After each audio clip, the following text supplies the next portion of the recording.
चल रही है स्टार्ट है। नमस्कार, मैं रजनीश ठाकुर बद्दी से। पिछले 4 दिनों से एक मुद्दा गरमाया है और मुद्दा ये है कि बीजेपी के एक सांसद हर्ष महाजन जी दिल्ली आते हैं और यहाँ के जो वर्तमान विधायक हैं उनके ऊपर आरोप प्रत्यारोप लगाते हैं। आरोप प्रत्यारोप ऐसे लगाते हैं कि यहाँ तक उन्होंने बोल दिया कि जो बद्दी के विधायक हैं सरकार के रहते हुए मेरे पास आए कि मैं बीजेपी में जाना चाहता हूँ ताकि मेरे ऊपर कोई सीबीआई की रेड ना पड़े जी, ऐसा करके उन्होंने यहाँ पे सभा में बोला। उसी मुद्दे पे आज हमारे साथ बद्दी के विधायक श्री राम कुमार चौधरी जी हमारे साथ जुड़ने जा रहे हैं। सर, सबसे पहले तो आपका बहुत बहुत स्वागत है। नमस्कार, धन्यवाद। आपके सहयोगी रहे हैं और आपकी ही पार्टी के वरिष्ठ नेता भी रहे हैं और उन्होंने एक आरोप लगा दिया आपके ऊपर। थोड़ा सा उन्होंने क्या समझ के आरोप लगाया? ऐसा है कि हर्ष महाजन जी सीनियर लीडर हैं, कांग्रेस में बहुत लंबे समय से हैं, अध्यक्ष रहे हैं युवा कांग्रेस के, और वीरभद्र सिंह स्कूल में बड़े पले हुए। तो पहले तो यह कि उनके ऊपर शेम मैं कहूँगा कि वो उस माँ पार्टी को छोड़ के अपने लालच के लिए, अपने लोभ में एमपी बनने के लिए उधर चले गए और एक 6 बाय इलेक्शंस उनकी वजह से प्रदेश सरकार के ऊपर थोपे गए, जिससे लाखों रुपए का नुकसान जो है रेवेन्यू का हुआ। और उन 6 विधायकों में से 2 तो जीत गए, 4 की परमानेंटली छुट्टी हो गई और उनका पॉलिटिकल कैरियर उनकी वजह से जो है खत्म हुआ। उन्होंने मेरे पास नहीं, वो पूरे 40 विधायकों के पास उन्होंने चक्कर लगाए, क्योंकि उन्होंने कमिटमेंट करी थी कि मैं हिमाचल की सरकार को तोड़ के बीजेपी की सरकार बनाऊंगा। हालांकि प्रदेश के जितने बीजेपी के सीनियर लीडर हैं उनको इस बारे में भनक नहीं थी। अपने एमपी बनने के चक्कर में उन्होंने पार्टी को भी धोखा दिया, बीजेपी कांग्रेस को भी दिया और बीजेपी को भी दिया। तो इस तरह के आरोप जो है उनको शोभा नहीं देते। वो डिजास्टर के समय में यहाँ आए हैं। अच्छा होता अगर वो उन्होंने रोड्स की बात करी, अच्छा होता वो कहते कि मैं नेशनल हाईवे के लोगों से मीटिंग करूं, हमारे लोगों की नई गाड़ियां टूट गई हैं। अच्छा होता कि हिमाचल के बद्दी का जो बीबीएन क्षेत्र है और औद्योगिक क्षेत्र है, पूरे भारतवर्ष के लोग यहाँ आते हैं। अच्छा होता कि और किसी पैकेज की बात करते। माननीय मोदी साहब यहाँ आए, बहुत कम पैसे का पैकेज हिमाचल को मिला। तो मैं तो मुख्यमंत्री से भी कहूँगा कि दोबारा दिल्ली जाके उनसे रिक्वेस्ट करें, क्योंकि वो भारत के पिता के समान है और पूरा भारत उनके लिए जो है वो सभी प्रदेश समान है। और जैसे अन्य देशों को वो पैकेज देते हैं, तो हिमाचल सरकार का 2023 का जो लॉस हुआ है, अभी का लॉस हुआ है, बहुत सारे घर धराशायी हुए। मेरे अपने एरिया में लगभग 200-300 घर जो है अभी तक धराशायी हो चुके हैं। और रोड जो है वो जो हमने बनाए थे 2 साल मेंटेन किए, सारे वॉश आउट हो गए हैं। नेशनल हाईवे की हालत खराब है। रोज हम लड़ाई करते हैं नेशनल हाईवे के अधिकारों से, तो उनको ये बातें शोभा नहीं देती हैं। उन्होंने प्रयास किया, मेरे पास आए और आके उन्होंने बात करी कि भी मैं ऐसा आपको ऑफर देता हूँ, आपको मंत्री बनाऊंगा। मैंने ऊपर बात कर ली है, नीचे बात कर ली है। मंत्री पद मिल रहा था, क्यों क्या हो गया कि आप जो 6 गए और आप नहीं गए फिर, या क्या उन्होंने सबके साथ कॉन्टैक्ट किया था? आयाराम राम कुमार आयाराम गयाराम नहीं है। राम कुमार जन्मजात से कांग्रेसी है और कांग्रेस में डट के रहा हूँ और डट के कांग्रेस पार्टी की सपोर्ट करी है और मतलब चट्टान की तरह सीएम साहब के साथ खड़े हुए हैं और सरकार हमने बचाई। राम कुमार जी जब सत्ता में आए, जब सत्ता के बाहर होते तब तो कोई आरोप नहीं लगता, चाहे माइनिंग से रिलेटेड है, लेकिन जब आप सत्ता में आए आपके ऊपर अब ये 3 सालों से कभी माइनिंग का आरोप, ये जो किसी चीज ये जो हारे हुए लोग हैं, ये जो हारे हुए लोग हैं, इनके पास और कोई मुद्दा नहीं है। राम कुमार दिन रात काम कर रहा है। 372 करोड़ के प्रोजेक्ट जो है वो दून क्षेत्र में चल रहे हैं। मेरे साथ विकास की बात करें ना, मेरे पास राजनीति की बात करें ना, माइनिंग तो मेरे पास लीगल माइनिंग का काम है। 1998 से मेरे क्रशर चले हुए हैं। जब बीजेपी का शासन था तब भी चलते थे, अब भी चल रहे हैं, कल को भी चलेंगे, है ना। जब तक हम चाहेंगे चलेंगे। और हमारा 55 साल का कारोबार है। कारोबार करना जो है वो मेरा मौलिक अधिकार है। उसमें किसी से मुझे सर्टिफिकेट लेने की जरूरत नहीं है। हर आदमी का राइट है। और मैं कोई लूट खसोट नहीं कर रहा हूँ, किसी को प्रताड़ित नहीं कर रहा हूँ, किसी के घर में डाका नहीं डाल रहा हूँ। मैं अपना कारोबार कर रहा हूँ। काम करने की आजादी सबको है। बद्दी में वर्धमान की 1989 में 88 में एक फैक्ट्री लगी थी, आज उनके 9 यूनिट है। मेरे पिताजी ने कत्थे की भट्टियां लगाई थी 1974 में, 1980 में। 10 साल पूरे जिला सोलन का, 10 साल पूरा जिला शिमला का शराब का कारोबार हमारे पास रहा है, L1, L2, L13, L14। और उसके बाद 1972-73 में हमारी नालागढ़ बहुत बड़ी शॉप थी, यहाँ शॉप थी, अर्थ थी हमारी यहाँ पे। पिताजी ने अनेकों काम किए हैं, उन्होंने व्यापार, भट्टे हमारे 5 होते थे 1980-82 में, 300 रुपये ईंट हमने सेल की हुई है। तो ये बात कैसे कर सकते हैं? बात करके तो सामने सामने बताएं। तो हमारा सारा काम लीगल काम है, पक्के का काम है हमारा। लेकिन इनके अंदर तो प्रेम था, आपके पास तभी आए। ऐसा है, अब बंदा कोई कहे, आप मुझे कहेंगे मैंने आपके पास चाय पीने आना है, तो क्या मैं आपको मना कर दूंगा? पार्टियां अलग हैं, लेकिन हम लोग मिलते हैं, हम लोग एक दूसरे के ब्याह शादी में भी जाते हैं, हम लोग एक दूसरे से मिलते भी हैं, तो उसमें तो कोई बुराई नहीं है। वो आए, उन्होंने टाइम पूछा कि कहाँ है, मैंने बोला फलाने घर हूँ मैं, तो आके बात करें, तो मैंने आपसे मिलना है, मैं कहा मिल लो। तो मिलने के बाद क्या बात हुई फिर?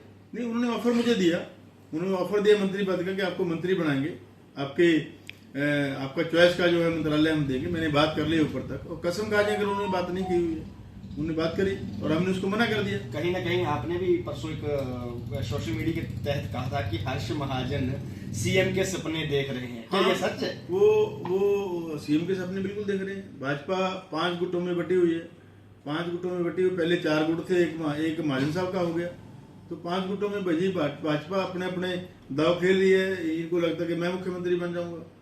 तो मुझे जब वो कांग्रेस का नहीं हुआ, राजा साहब का नहीं हुआ है ना, तो उनका कहाँ हो जाएगा? राजा साहब की पाठशाला में जो पढ़े हैं वो आज तक हिले नहीं, पर कुछ एक तो बिल्कुल पढ़े थे, वो इस सरकार में क्यों हिले? अब इनका जो राजेंद्र राणा जी हो गए, सुधीर शर्मा जी हो गए, थोड़ा सा इनके ऊपर कैसे, क्योंकि ये तो बिल्कुल ही पढ़े थे, बिल्कुल इन्होंने पीएचडी की थी, फिर क्या कारण हो गया? बिल्कुल कौन सा? ये कारण तो वही बताते हैं आप, ये इनका प्रश्न आप नहीं, उनसे ये करें।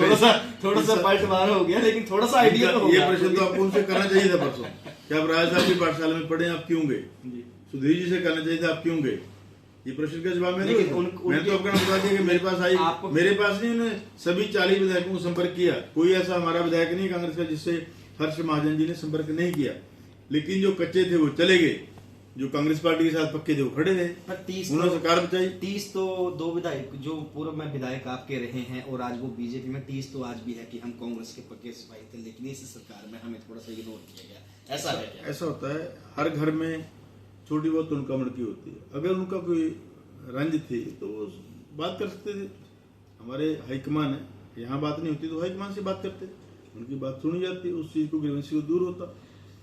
राम कुमार जी, विकास की बात करें तो नेशनल हाईवे, खासकर हिमाचल प्रदेश में बद्दी में सबसे ज्यादा हालात माड़े, इतने तो ऊपर कुल्लू मनाली में भी नहीं जितने यहाँ पे 20 किलोमीटर के एरिया जो है आपका है। सेकंड, आपके कुछ जो लोकल जो पीडब्ल्यूडी के अंडर आते हैं उन रोडों की भी हालत माड़ी है। आपका जेवीआर यहाँ ढंग से काम नहीं कर रहा है, सफाई व्यवस्था आपकी चरमराई हुई है। क्या 3 सालों से ये आपके ऊपर जो आरोप लग रहे हैं सच है कि झूठ है? फिर ये बात बताओ कि जब से बरसात शुरू हुई है, और बरसात, इतनी बरसात कभी जिंदगी में नहीं हुई, आपने भी देखा होगा, जो नाले 1 घंटे में सूख जाते थे वो दिन रात नाले चले हुए हैं। पिछले कल सरसा में आज तक का हाईएस्ट पानी जो है वो आया है, और जब दिन रात बारिश पड़ेगी सड़कें रहेंगी क्या?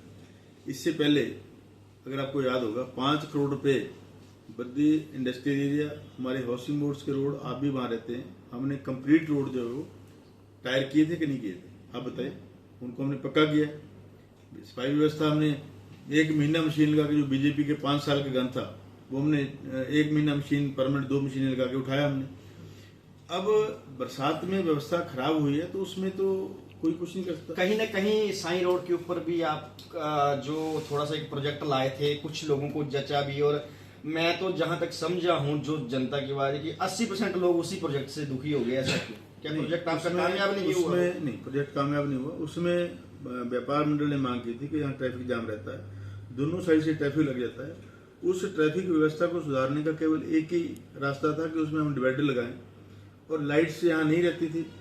आगे कहीं पेड़ खड़ा हुआ है, किसी का शेजा है, लाइट नहीं लगने देते थे दुकानदार। फिर हमने ये प्लानिंग की कि उसको सेंटर में हम दोनों साइड को लाइट लगाएंगे और बद्दी को सुंदर बनाएंगे। इसके लिए थोड़ा समय चाहिए। जैसे अब ये काम हुआ उसके बाद बरसात आ गई, अब रोड को, नाले को हमने पीछे करना है। नाले से पहले हमारे वहाँ पोल लगे हुए, कहीं ट्रांसफार्मर लगे हैं, उसका 367 करोड़ का प्रोजेक्ट जो है तैयार है, टेंडर लग गया है। बिजली विभाग को हमने पैसे भी दे दिए एमसी ने। तो उसका उसका पहले वो पोल पीछे जाएंगे, 13 मीटर की पोल लग रहे हैं, उसके ऊपर केबलिंग होगी, ट्रांसफार्मर बंद डब्बे वाले ट्रांसफार्मर लगे हैं, ऊपर नंगे ट्रांसफार्मर नहीं लगेंगे। तो किसी चीज को जो व्यवस्था खराब हुई उसको सुधारने में समय तो चाहिए। अब अगर कोई कह के मतलब हाथ में सरसों जमाने वाली बात रातों रात काम हुए तो संभव नहीं है, कोई भी नहीं कर पाएगा। अब जो विरोधी है उनको तो विरोध करना है, और जो नेगेटिव आदमी है उनको नेगेटिव लिखना है, लेकिन जो समझदार आदमी है तो इस तरह की आप 3 महीने के बाद में आप मिलना, मेरे से इंटरव्यू लेना, 3 महीने के आप साई रोड पे आपको लेके जाऊंगा, फिर आपको बताऊंगा कि हमारी ये प्लान है। एक लास्ट क्वेश्चन है, मैं बहुत लंबा नहीं खींचना चाहता हूँ। माइनिंग अभी भी चल रही है, कुछ बाहरी यहाँ का तो आपने ब्रीफ कर दिया कि मेरा तो पुराना बिजनेस है, लेकिन मैक्सिमम 70% लोग जो बाहर के कर रहे हैं, हरियाणा के लोग आगे यहाँ कर रहे हैं। अब बद्दी पुलिस आए दिन चलान तो कर रही है, वो देखने में आ रहा है, लेकिन चलान क्या एकमात्र अब यही रहेगा कि चलान से ही माइनिंग रोकी जा सकती है? ऐसा है कि हमारे पास करीब 350 की नफरी है। ट्रैफिक व्यवस्था में भी आदमी चाहिए, थाने में भी आदमी चाहिए। हमारे पास यहाँ जेल बनी हुई है, कम से कम 20-30 लोग डेली उन प्रिजनर्स को पेश करने के लिए लगते हैं। तो नफरी हमारे पास नामात्र है। क्राइम जो है, कहीं चोरी हो रही है, कहीं आग लग गई है, कहीं और डकैती हो गई है, तो उसके लिए भी पुलिस चाहिए। हमने 2 बटालियन, मैंने अभी डीजीपी साहब से पर्सनल निवेदन किया है कि हमें 2 बटालियन जो है वो बद्दी को आप दो, तो उन्होंने 1 बटालियन का कमिटमेंट किया है। डेली बात होती है। अभी भी मैंने एसपी साहब को जो पॉइंट्स, इंडस्ट्री वालों के फ़ोन आ रहे हैं, लोकल लोगों के फ़ोन आ रहे हैं कि इन पॉइंट्स पे जो है वो आप पीक आवर्स में सुबह और शाम को जो है वो आप अपने कांस्टेबल लगाइए, ताकि ट्रैफिक व्यवस्था ठीक रहे। सबसे बड़ी दिक्कत जो है वो नेशनल हाईवे के कारण है।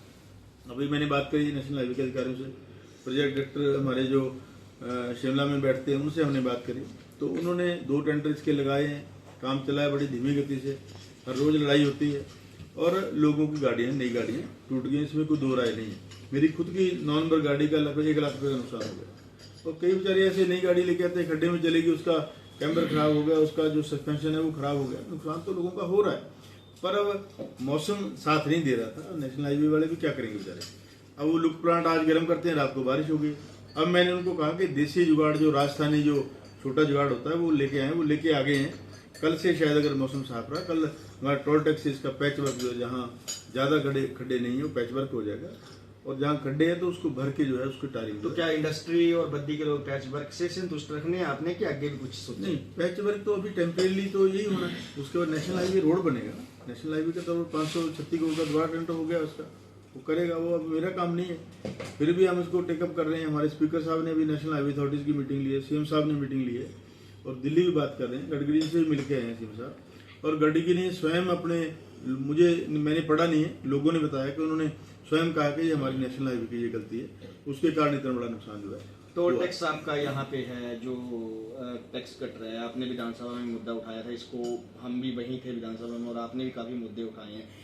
इंडोरामा आई थिंक कंपनी को आपने उसका भी बार बार मुद्दा उठाया है। सर अभी क्या कर रही है सरकार इंडोरामा की जो लीज वाली भूमि है उसके ऊपर, और टोल टैक्स जो आम जनता से कट रहा है? जो इंडोरामा वाली जो भूमि है उसके लिए तो इंडो फार्मा वाली इंडो फार्मा है, उसके लिए माननीय मुख्यमंत्री जी के ध्यान में है, वहाँ की प्रोसीडिंग चली है। अब इसकी लेटेस्ट पोजीशन मुझे नहीं पता, वो सीएम साहब ही बता सकते हैं।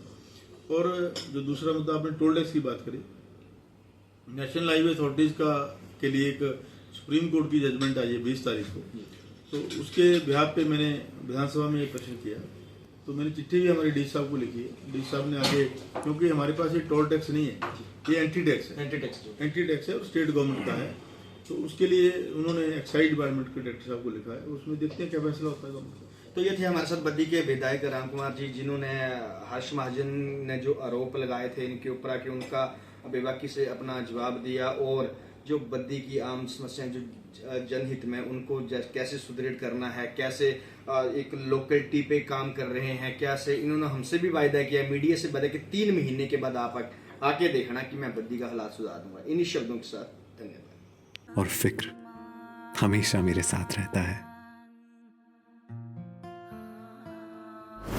भूषण ज्वेलर्स, अनमोल रिश्तों के लिए।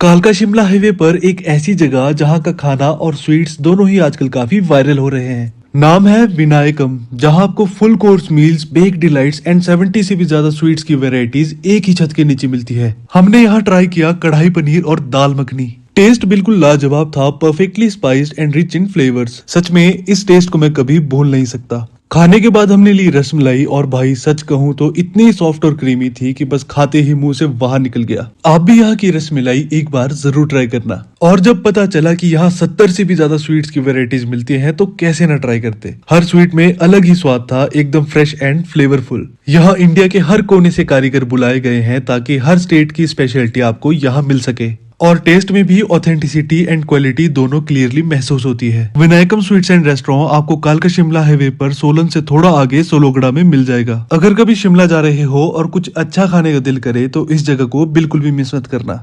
आया ना मुंह में पानी आया ना।